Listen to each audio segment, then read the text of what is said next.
Some more carbon fiber on the car.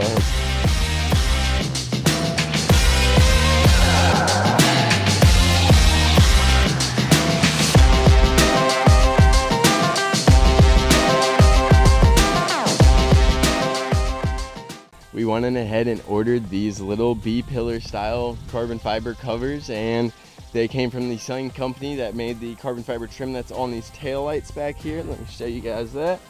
Made by the exact same company, so they match twills, and they honestly look pretty dang good together. The install for this, I mean, it's super simple. They're literally covers. They're no replacements by any means, so it literally is just adhesive onto it. But I will tell you, it looks really, really good, especially in comparison to what I had before, which was just some really scratched up, whatever, gloss black plastic. And it just kind of carries on that carbon fiber look all the way throughout the car. You know, it looked like it was kind of missing a little bit here and there, but we went ahead and threw those on there, and honestly, I'm absolutely really enjoying the look of it. But whenever we threw those on there, I'm sure that you guys would have seen in that clip, we also removed our weather guards, and that is just simply because I personally thought it was just too much going on. I don't want my car to be looking like an AutoZone special by any means, so I definitely removed the wind guards, and they were nice. I wasn't 100% sold on them, definitely didn't love them by any means, but they were nice. They did their job.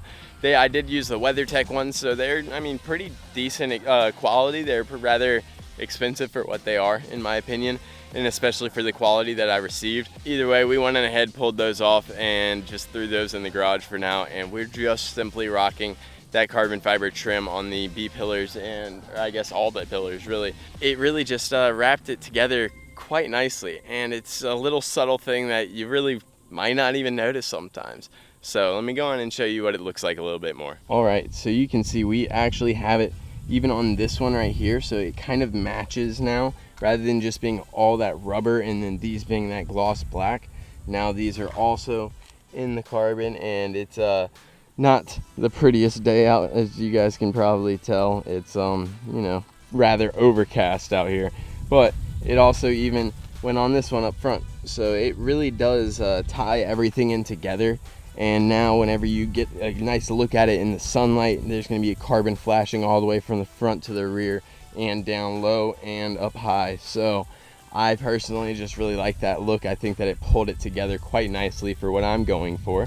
So if you would just let me know what you personally think of this in the comment section below. I haven't seen anyone else run this on the Mark 7 in particular. Obviously, I know some cars even come with that stock as carbon fiber, but our cars did not, and I was, you know, just figuring I'd try something out. So we picked those up, and I'm quite a fan. But if you would just let me know what you guys think in the comment section below, I would really appreciate it. So that's really all there was to talk about as far as that carbon fiber trim goes. It's not a major modification by any means, but it is another one, and it's absolutely another carbon fiber one. You know that we absolutely love our carbon fiber over here. So we went in ahead, show you guys what that looks like, but we're actually gonna hop back over to the house, and of course, right whenever the sun comes out, we're gonna hop right back over to the house though, and actually start working on a bit of a garage transformation. So my goal is to be able to completely transform my garage for under $200. All right, that's what I'm just trying to see if I can make it happen. And basically what my goal is I'm just gonna obviously paint everything. Gonna try and get new lighting in there. I've already gone ahead and picked up a little bit of lighting. Just in total, I think I spent, it was $28 at Walmart.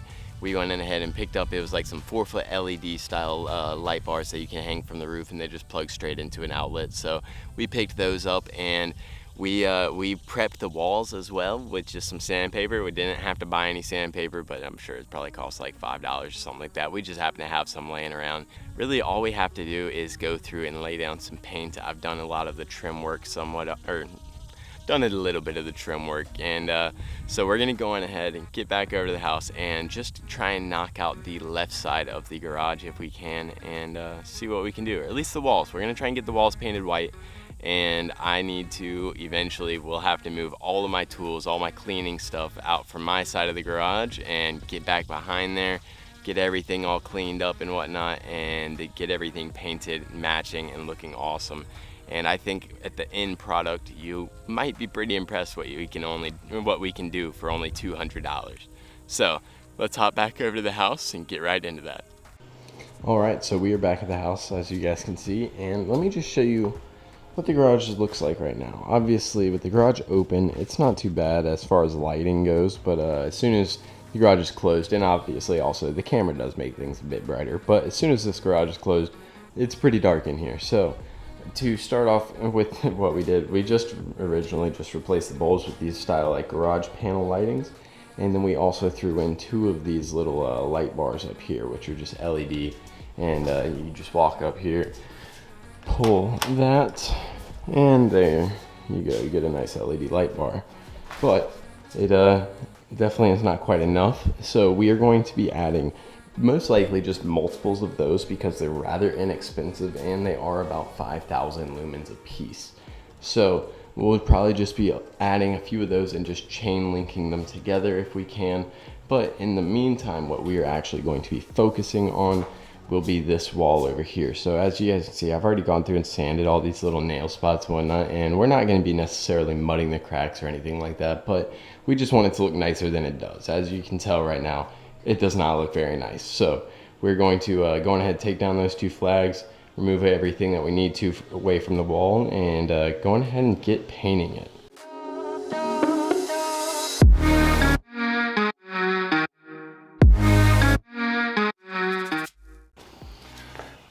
All right, let's actually, boom. So that light actually is doing a pretty good job of what I was hoping for, giving me some lighting back here in the garage, but we definitely need a few more. But either way, we went ahead, got this wall prepared, we've removed everything from it, and now we're just gonna go on ahead, get out our paint, get out our rollers, and get to it.